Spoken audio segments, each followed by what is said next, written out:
microbiologists tell us is that you don't need to boil the water at all. You only need to heat it to the pasteurization temperature, which is typically about 65 degrees C, far below the boiling point. This idea has been around for a long time. A lot of good work was done by a fellow named Dale Andreatta. So I've been involved in cook stoves for about 10 years, since 2002, and I'm sure I met Damon shortly after I started, and then Fred later on when the lab moved here to Cottage Grove. And I think it was 2009, I gave a talk at Ethos about how you could build a fuel-powered water pasteurizer, including the flow-through system that ultimately came to be built by InStove. For a while, nothing happened, but then one day, about a year ago, I got an email from Damon saying, you know, we took that idea and ran with it.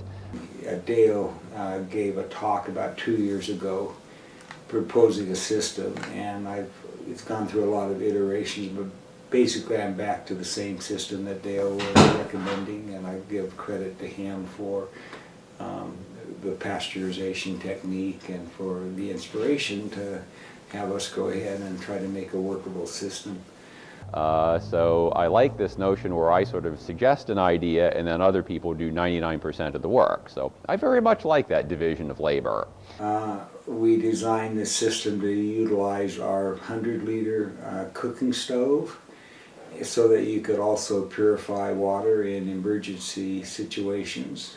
And basically what happens is that there is a valve inside the pot that we use for cooking, and water feeds into that pot through a siphon system and a float valve, like you have to control the level of the water in your toilet.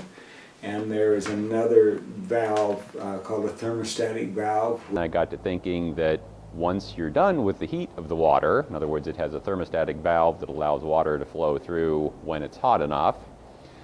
But once you're done with that water, you can recycle the heat of the water to heat up more water coming in and make your device more powerful and more efficient with the same amount of energy. This particular one that we have in there starts opening at 71 degrees centigrade and is fully opened at about 76 degrees centigrade.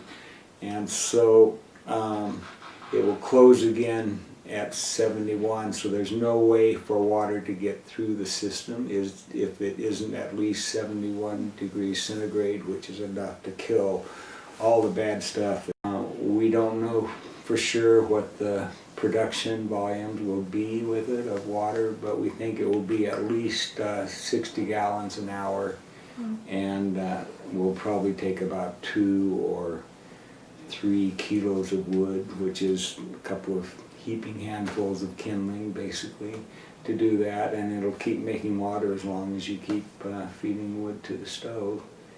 Envisioning these as something that would be used in places in the third world where they have our institutional stoves. You just have to drop in this unit into the top of the existing pot, and they'll be able to come up with a lot of clean water that's not going to make you sick in a very short period of time.